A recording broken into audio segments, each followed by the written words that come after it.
They handed her the keys, right there in front of the courtyard fountain, smiling like it was a family surprise. Except the car wasn't a gift. I bought it, with freelance gigs, skipped meals, and late-night rides. And that moment, it wasn't a celebration. It was an erasure. Hi, I'm Lauren. And on the day that was supposed to be about my future, I found out just how disposable my efforts really were. But what happened next wasn't loud. It wasn't messy. It was quiet, deliberate, and changed everything. Before we dive into the story, let's connect. Have you ever felt stuck, searching for the depths of manifestation? Drop a 3 in the comments if you're ready to unlock your true potential, or a 4 if you're still finding your way. Let's start this journey together. I still remember the sound. Not the applause, not the tassel swishing or the folding chairs squeaking under nervous graduates. No, the sound that stayed with me came later, a faint jingle, my mother's familiar wrist flick as she tossed a set of car keys into my sister's hands. The ceremony had just ended. Sunlight filtered through rows of campus oaks, warming our gowns. I was still clutching my diploma folder, the one they handed you like a promise. I scanned the crowd for my parents, hoping to see them proud, maybe even a little teary. Instead, I found them near the courtyard fountain, posing Emily for a picture. She was laughing, eyes wide, holding the keys up like they were a trophy. "Are you serious? I get the car?" she squealed.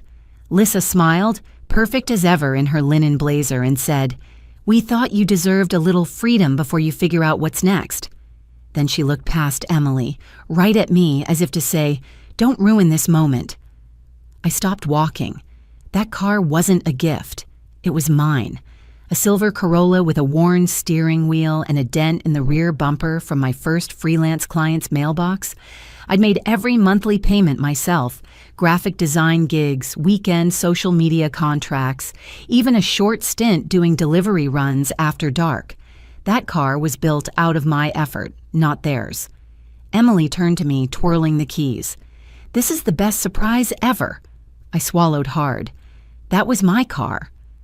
Lissa's voice was gentle but firm. "It's still in the family." Dad shifted beside her, avoiding my eyes. "We figured you'd understand. You're home most days anyway, right?" I didn't say anything. I couldn't. The taste of disappointment was thick and metallic in my mouth. Back at the house that night, dinner was roasted chicken and bagged salad. I couldn't remember tasting any of it. Emily chattered between bites, recounting her plans to drive out to Asheville with some friends. We might stop at a cabin, like nature, but cute, you know? Mom refilled her wine glass. "You deserve it, sweetheart. You've had a stressful semester." Stressful? Emily had taken 3 classes that spring. I'd worked full-time and still finished with honors. I'd even been asked to give a short speech at commencement. No one mentioned that at dinner. Afterward, I slipped into my room and scrolled through my phone, not really looking for anything. That's when I saw it. Emily's post. A filtered photo of her in the driveway, keys in hand, captioned, "Best surprise ever. I'm officially free. Thank you, Mom and Dad." I stared at it for a long time, not out of jealousy. Not exactly. It was the way my name wasn't even mentioned, like I'd never existed in that equation at all. The Corolla was a symbol, not of luxury, but of progress. Of the version of myself I'd been building one invoice at a time. And just like that, it was handed away. No questions, no warning. Later that night, I found myself sitting on the edge of my bed, still in my graduation dress. I hadn't bothered to change. My shoes were off, but the pantyhose were still digging into my waist. I looked toward my nightstand. It was bare, quieter than usual. That was when I realized something small but loud was missing. The tiny clink of my car keys landing in the ceramic dish beside my lamp. Every night, that sound had marked a full day. Tonight, there was just stillness. At dinner the next evening, I finally asked, "Why didn't anyone talk to me about the car?" Emily froze mid-bite. Lissa didn't. She dabbed her mouth with a napkin, folded it neatly, and said, "You're responsible."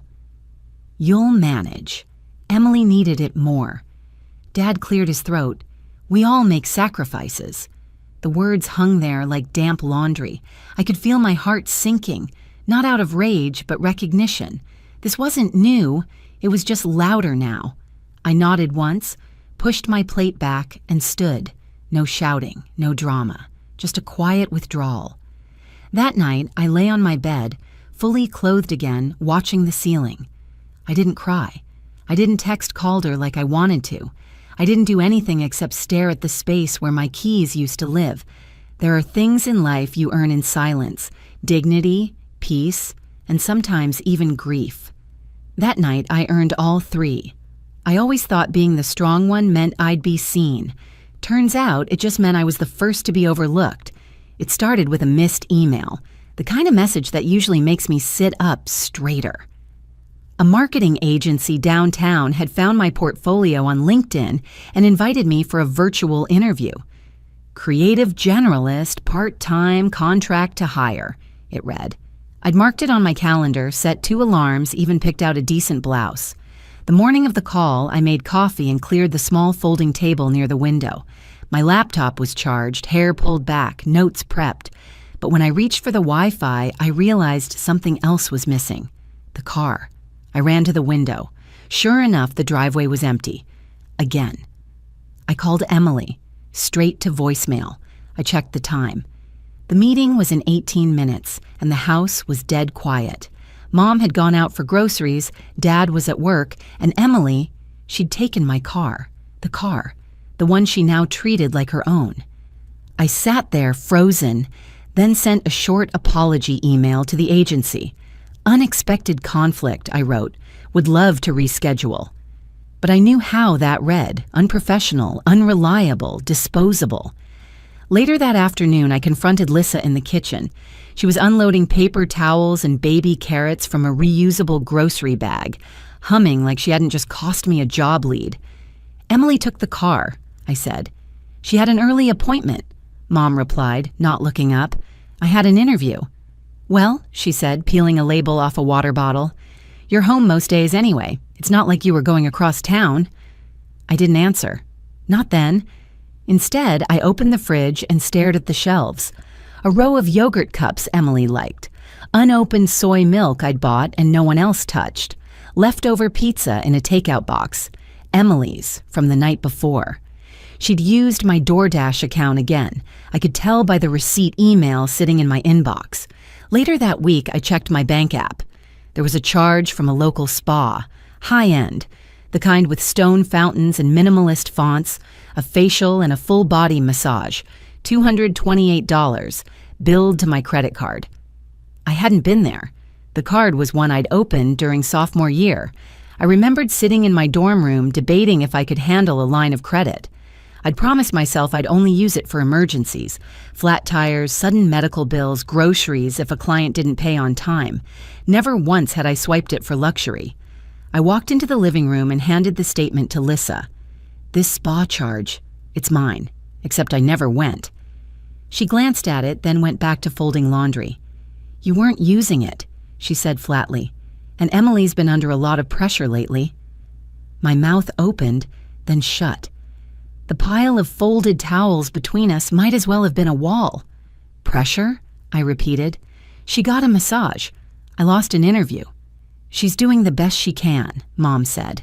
I nodded. That was what she always said. Emily was doing her best. I was expected to do mine, and more, with less. That night, I microwaved a frozen pizza and split it between 2 plates. Emily came in late, sunburned and glowing. She'd been recharging, her word for a girls' weekend at a lake house someone's cousin rented. She took the bigger slice without asking and left the dishes in the sink. I cleaned up in silence, then texted Calder. Do you still have that guest chair and working Wi-Fi? He responded in seconds. I've got Wi-Fi, a full fridge, and quiet. Just say when. I didn't answer. Not yet. I wasn't sure what moving out meant. I wasn't even sure I could afford it. 2 days later, I found a printed receipt on the hallway table. The same spa charge, only now it had Emily's name in the client field and my name as the card holder. I stared at it for a long time. Something shifted.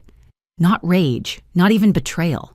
just clarity, the kind that doesn't rise like a flame, but settles like weight. That evening, I opened my budgeting app. It was the one I'd used for years, the one I built categories into: food, transportation, career goals. I scrolled past the logs and notes and color-coded tabs. Then I deleted the entire thing. Emily passed my door on her way to the bathroom, pausing just long enough to toss a careless smile over her shoulder. "Thanks for the upgrade," she said, like it was a joke we were both in on. I didn't answer. Not then. But I was starting to learn. Silence isn't always surrender. Sometimes it's the first shape resistance takes. There's a kind of silence that doesn't mean peace.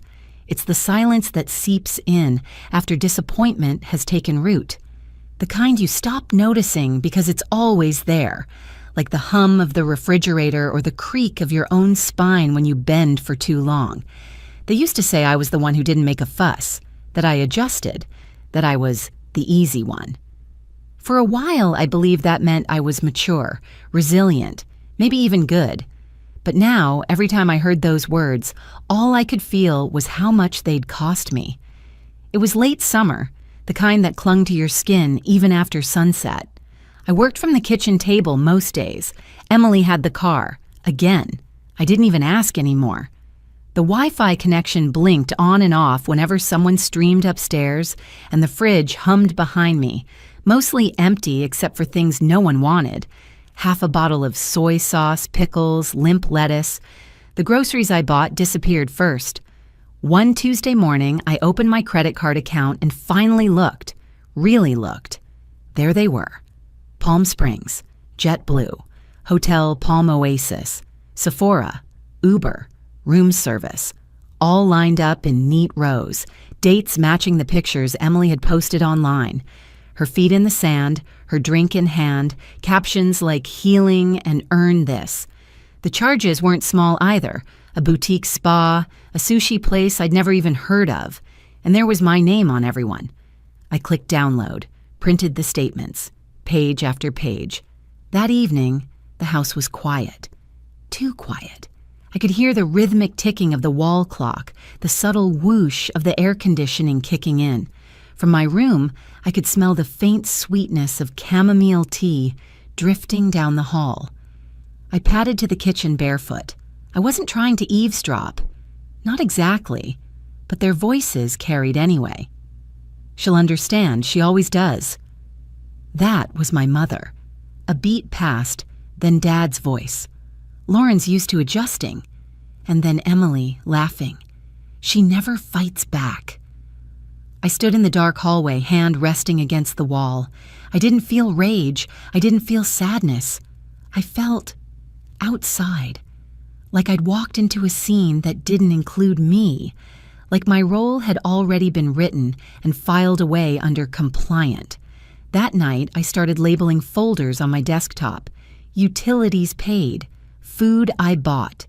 Car insurance months 1 to 11. And a new one, still empty, named Things They Took Without Asking. I added screenshots, texts, bank statements, photo evidence of Emily's spa haul.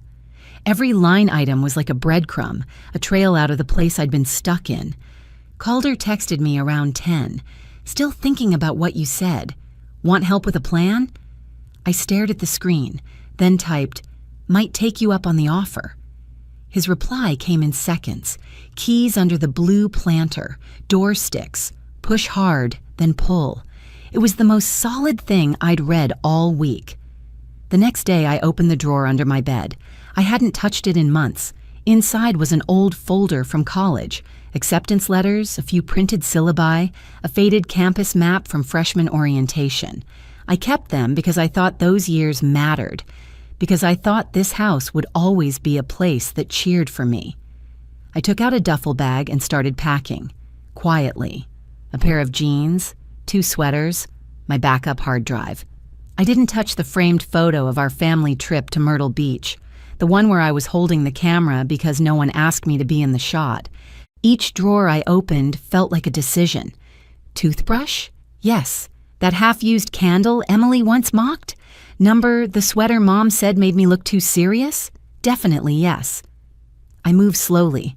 I didn't want noise. I didn't want confrontation.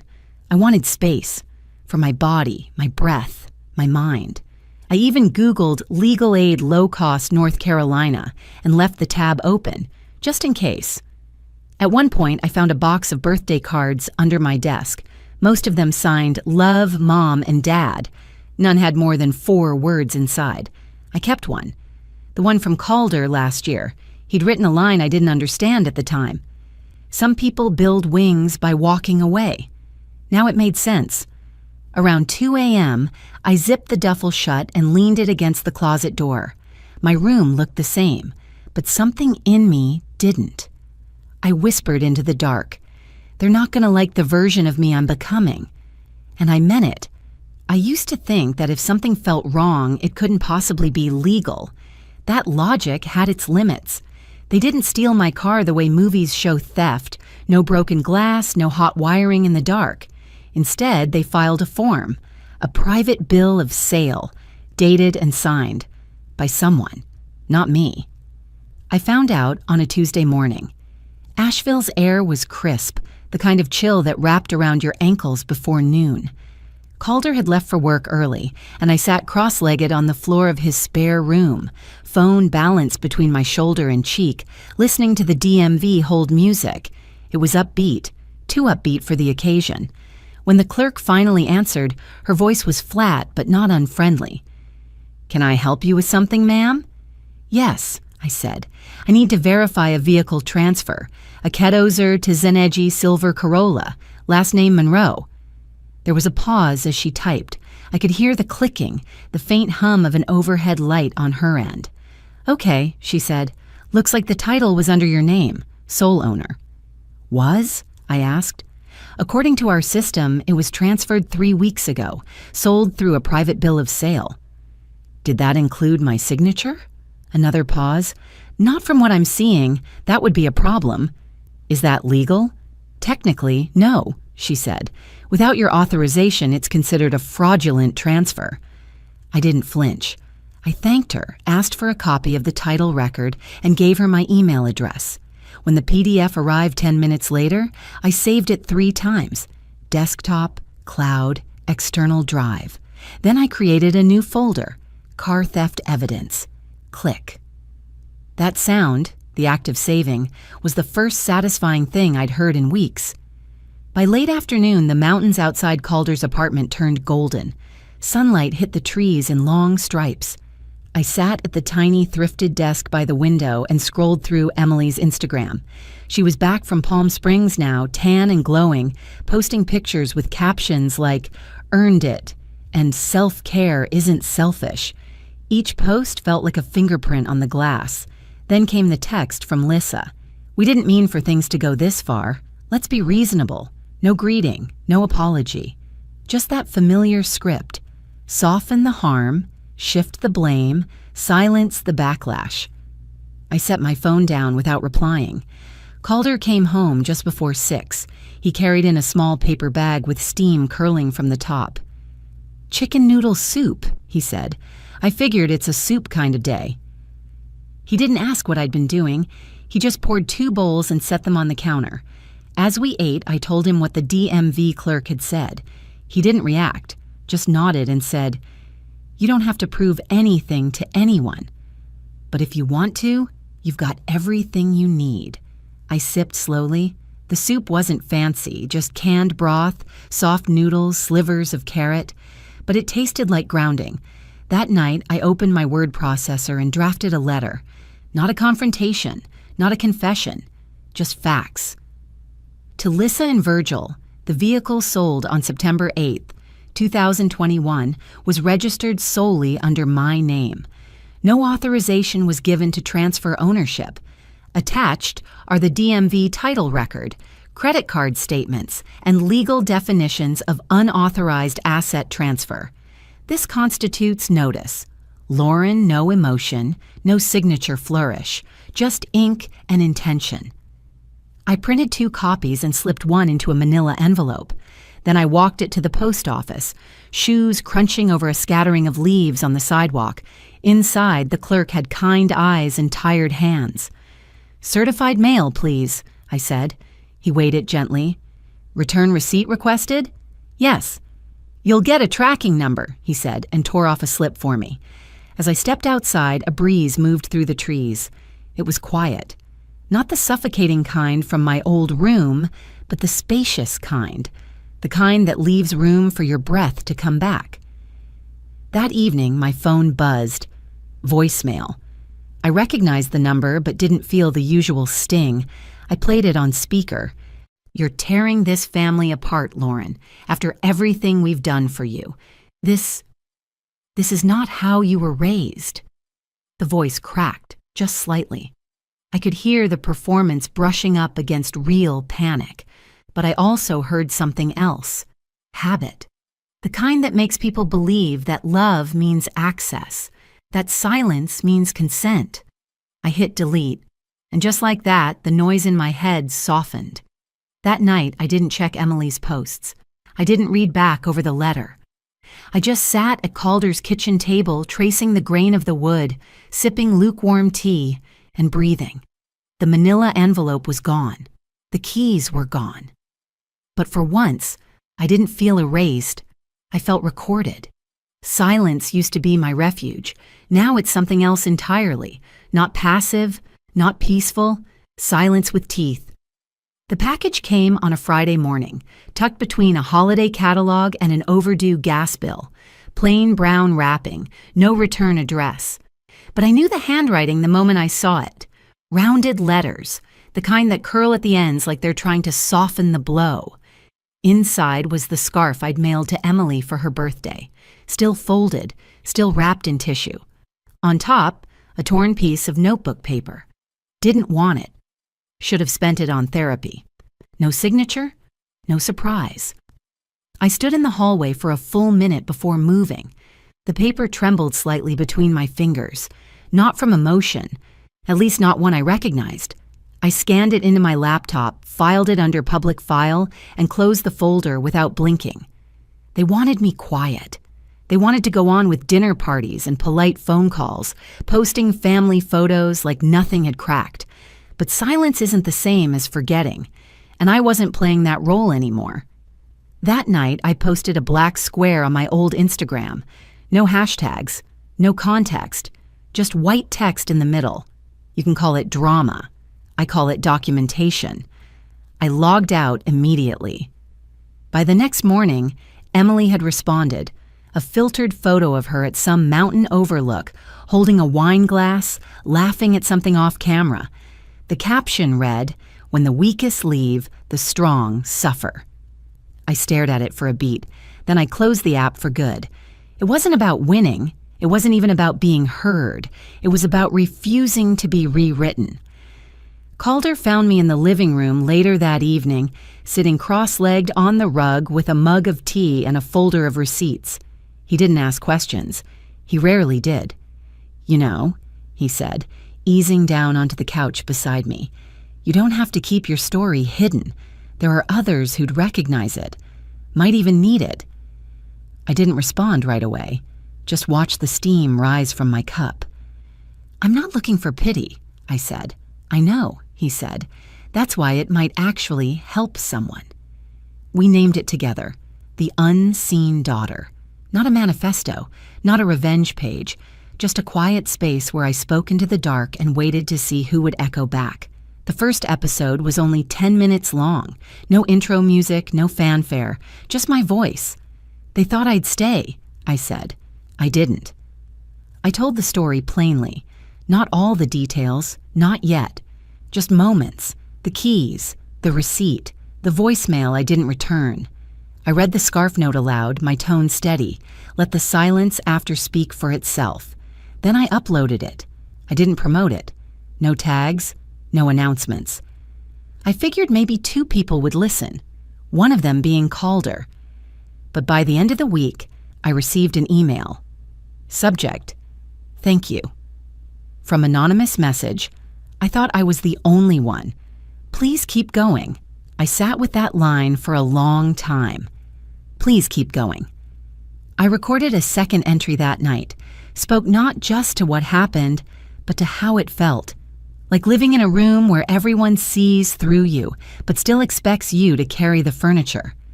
The podcast didn't go viral. That was never the point. But slowly, the inbox grew. Not with likes or follows, but with confessions. One woman wrote about being cut out of a will after 20 years of caretaking. Another shared how her parents used her Social Security checks to fund her brother's rehab, twice. Each message was its own kind of freedom. Around this time, I cleaned up my contacts, deleted every saved number under Mom, Dad, and Emily. Not out of anger, but clarity. I whispered as I hit delete, "This time I don't go back." The weather turned colder. Snow flurries drifted past the kitchen window as I made coffee each morning. I'd taken on a part-time role with a wellness brand, small, remote, steady. I used the money to help with groceries and finally replaced the sneakers I'd worn into the ground. At night, I recorded new episodes. Nothing dramatic, just reflections. One was about gaslighting. Another was about the first time I realized love could look like silence and still feel like violence. One evening, I sat at the table with my laptop open, a cup of peppermint tea steaming beside me. Outside, the wind pushed against the windows, soft but persistent. I hovered over a saved draft, an episode I wasn't sure I'd ever publish. It was about the way betrayal sometimes wears a soft voice, how it smiles when it steals. Instead of posting, I closed the lid. Not every story needs to be told right away. I leaned back in the chair, watching the lights from the neighboring apartment flicker on, and I smiled. Not because everything was fixed, but because I wasn't afraid of beginning again. Closure isn't always a slammed door. Sometimes it's just a gentle one you stop knocking on. I was in Charlotte for a work meeting. Nothing dramatic, just a freelance consult with a client opening a new wellness cafe. The kind of project I used to dream about when I was still working off a folding table, trying to sketch logos between family dinners and borrowed rides. It was Calder who suggested I take the long way back to the highway. He knew what was there. So did I. The street looked smaller than I remembered, the sidewalks a little more cracked, the trees thinner.